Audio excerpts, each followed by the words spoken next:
WFYI podcasts are made possible by Bloomington, Indiana, an American college town offering experiences like indulging in grub at Nick's English Hut, taking a stroll along Kirkwood Avenue, feeling the history and magic of Assembly Hall, and providing the chance to feel like a college kid again.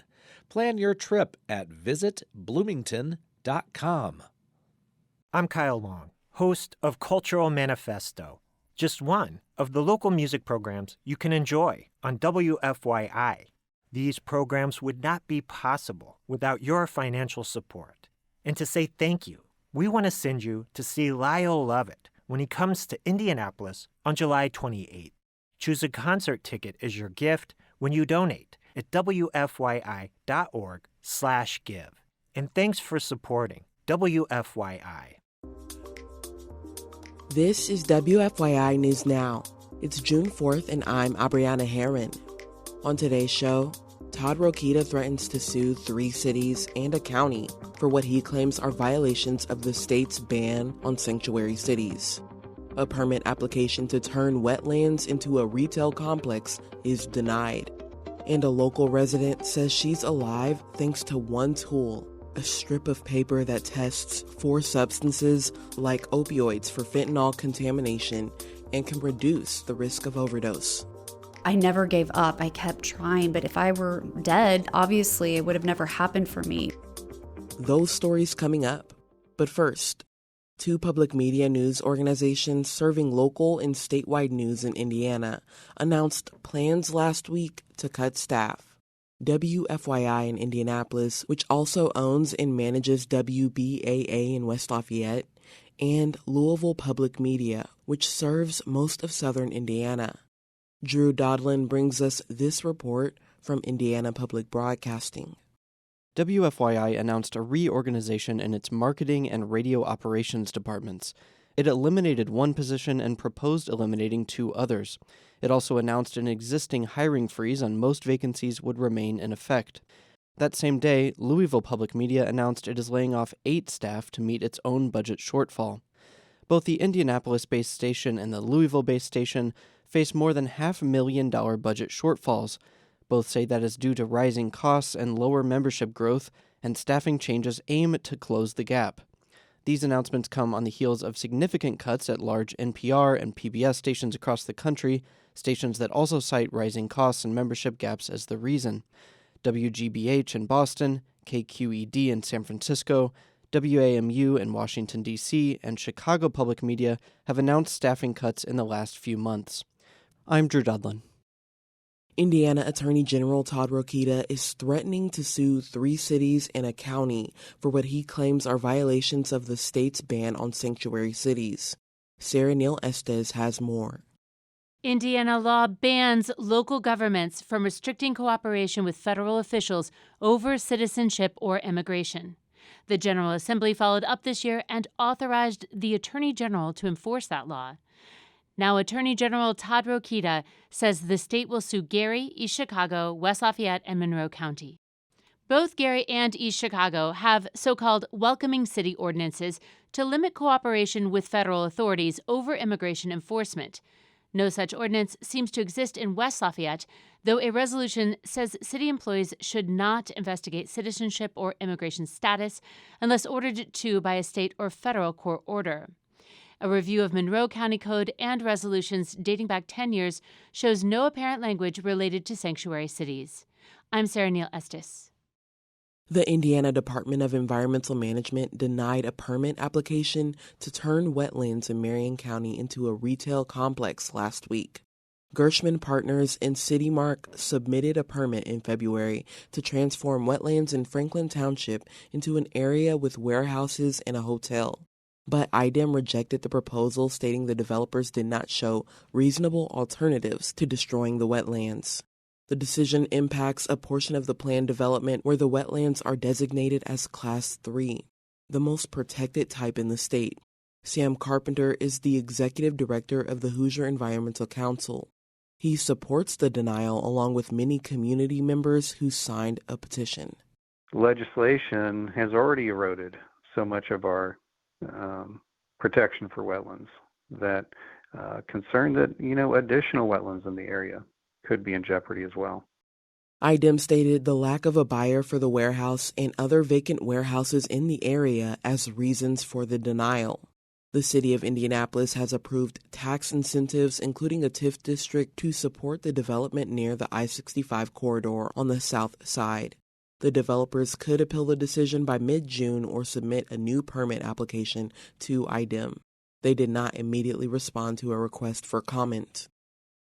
And for our final story today, fentanyl test strips are a common tool used to prevent overdose deaths. But Indiana law is unclear about whether or not the small strips of paper are legal to use. Despite bipartisan support, legislation to decriminalize test strips didn't survive this year's legislative session.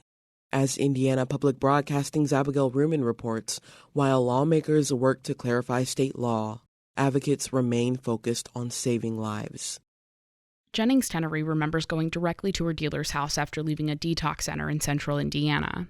She had naloxone and a couple of fentanyl test strips that the staff had given her. Tenery usually used alone, but that day the test strips gave her a moment to pause. When the test strip came back positive for fentanyl, I decided not to use alone that day, and I ended up overdosing. The people she was with administered naloxone, which rapidly reverses opioid overdoses. Tenery says she wouldn't have had the chance to find recovery without the test strips giving her the control to make a different decision. You can't find recovery. You can't be sober if you're dead. Tenery now works as a grants and finance manager with an advocacy organization called Overdose Lifeline. It distributed more than 170,000 test strips last year alone. Advocates say test strips are a safe, simple, effective harm reduction tool. However, the legality of the tool in Indiana is a bit of a gray area. Indiana law classifies tools that test the strength, effectiveness, or purity of a controlled substance as paraphernalia. While test strips only identify the presence of a substance, the language in the law is just ambiguous enough that it creates a question around them. Tenery says there's a human cost to the fear and confusion that part of Indiana code creates. People are dying because they don't feel comfortable having the fentanyl test strips or don't know that they can still get them or have them. Some lawmakers think Indiana should explicitly decriminalize test strips. Representative Victoria Garcia-Wilburn proposed legislation in the 2024 legislative session to do that. She says the legislation would have clarified state law. In all accords, they are technically legal, but if they are interpreted too stringently, some might venture to say they're still illegal. Garcia-Wilburn says she worked with prosecutors and law enforcement. The legislation had bipartisan support, passing the House with only one vote in opposition. However, it was one of only two bills that didn't receive a hearing in the Senate Committee on Corrections and Criminal Law. Garcia-Wilburn says the bill likely died due to stigma around substance use and misinformation on what harm reduction does. There are some people in this General Assembly that still view substance use disorder as a moral failure. She says harm reduction tools like test strips address substance use through a public health lens. The idea is to equip people with the tools and resources that could save their lives, giving them another opportunity to seek treatment. Zach Stock serves as legislative counsel for the Indiana Public Defender Council. He says some people view the decriminalization of harm reduction tools as an endorsement of substance use, but this legislation could have been a crucial step to show how a modest incremental change can make a huge impact. It doesn't mean that full-scale legalization is right around the corner. Stock says there are varying attitudes about prosecuting drug paraphernalia, but decriminalizing test strips is more in line with reformation, which is a key principle in the Indiana Constitution. Garcia-Wilburn says this is the first time someone has proposed this legislation, and she's committed to bringing it back next legislative session.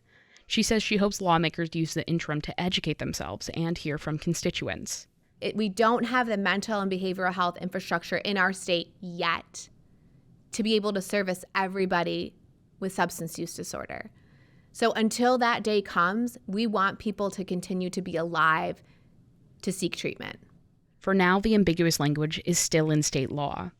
Tenery with Overdose Lifeline says despite that, advocates are more interested in saving lives than getting held up on those gray areas. We're worth saving. It is a risk, but it's a risk worth having. For Indiana Public Broadcasting, I'm Abigail Ruman. That's all for today's episode of WFYI News Now. Our podcast is produced by the following people who live in your community: Drew Dodlin, Kendall Antron, who composed the music for this podcast, and me, Aubriana Herron. Our news director is Sarah Neal Estes. If you like today's episode, remember to subscribe and share. And follow WFYI on Instagram, Facebook, and YouTube to check in on our newsroom throughout the day. Thanks for listening. We'll be back tomorrow. WFYI podcasts are made possible by Bloomington, Indiana, an American college town offering experiences like indulging in grub at Nick's English Hut, taking a stroll along Kirkwood Avenue, feeling the history and magic of Assembly Hall, and providing the chance to feel like a college kid again.